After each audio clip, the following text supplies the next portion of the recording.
Hi guys! Now that the new and rework items are out, let's talk about them. As I am mostly a mage user, I want to share with you tips on how to build equipment for your mages.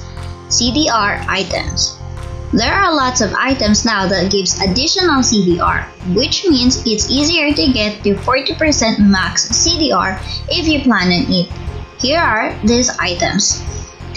Fleeting Time now has 15% CDR instead of 10%, and Necklace of Durance now has 10% instead of 5. Lightning Truncheon now has 10% CDR, which is new to it.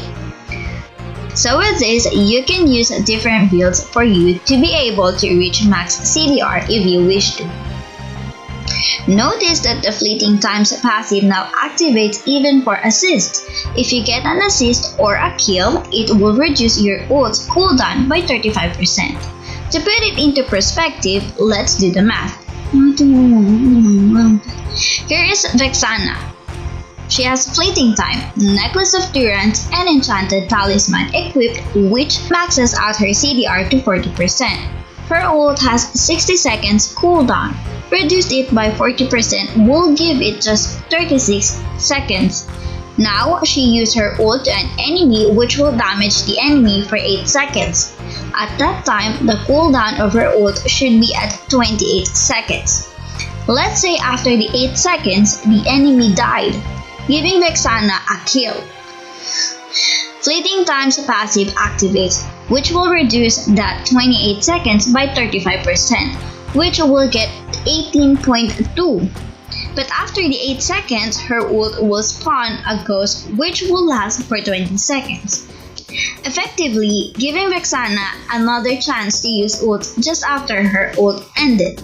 But what if you get assist plus kills on a single ult? Can she summon at least 2 ghosts for spamming her ult due to Fleeting Time's passive? I don't know. Let's ask Vexana main for that. Max Spell Vamp. Aside from CDR items, there are now lots of items which now give you additional spell vamp aside from concentrated energy. Ice Queen Wand now gives additional 10% spell vamp, as well as Necklace of Durance. Now using these items together can give you Mage a whopping 45% spell vamp, which is absolutely crazy. Pair that with the new version of Oracle whose passive increases all region effects by 25%. You'll have a humongous amount of spell vamp. To put this into perspective, let's do the math. Here is Alice. She has concentrated energy, Ice Queen Wand, Necklace of Durance, and Oracle equipped. She shot her Cotton Candy Blast to a line of minions, which deals 500 damage each.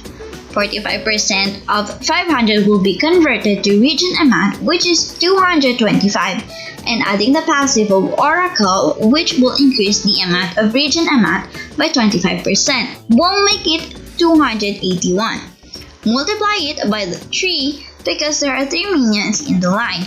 You will get 843, a whopping 843 HP regained just from a single shot. That's a very lot. Lightning Truncheon. Now let's talk about the revision from Lightning Truncheon's passive. It says here that the passive's damage now scales with the hero's maximum mana. So if you want to maximize the passive of Lightning Truncheon, be sure to take the Clock of Destiny first, which will give you plus 600 mana and an additional 300 once its passive is fully stacked. Now these 2 items are inseparable.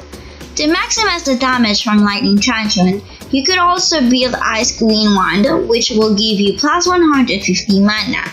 Throw in Dominance Ice and the new Twilight Armor for additional 900 mana. I haven't tested yet how much it affects Lightning Truncheon's passive, but be sure to keep this in mind if you are planning to use it. Winter Truncheon will give you an active skill that will make your hero immune to all damage and effects, while making your hero unable to move, all that for 2 seconds. I highly suggest to use this item for mages who needs to come closer to enemies and to heroes who has dash or teleport skills. Using it on Valier or Eudora is pointless, since for example you get ganked and use this to save your life. After the effect, you're still dead because you have no escape. Such poor heroes. But if you use it for example on Alice, you can dive in. Use your ult, fire skill 1 away, use Winter Transient's active skill, then teleport away, super safe. You can also use this on Gusion or Kagura. If ever you get ganked and stunned, use this to save your life on the incoming attacks, then safely dash away afterwards. This is very effective against enemy heroes who rely on skills, because you can effectively nullify their skills using this. See Aurora's Ice Boulder from above? Use Winter Transient. See Gatot's Lotus Mark on the ground? Use Winter Transient. See Cyclops' Big Bow homing after you? Use Winter Transient. See Gusion's Stalkers coming at you? Use Winter Transient. See Kari shredding you with glowing fidget spinners? You're dead. In conclusion, here are some build combinations you can use for yourself. And this is how I'll build my favorite mages.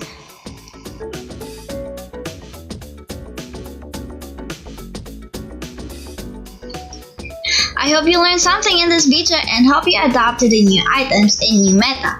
Have fun experimenting and thanks for watching. See you soon!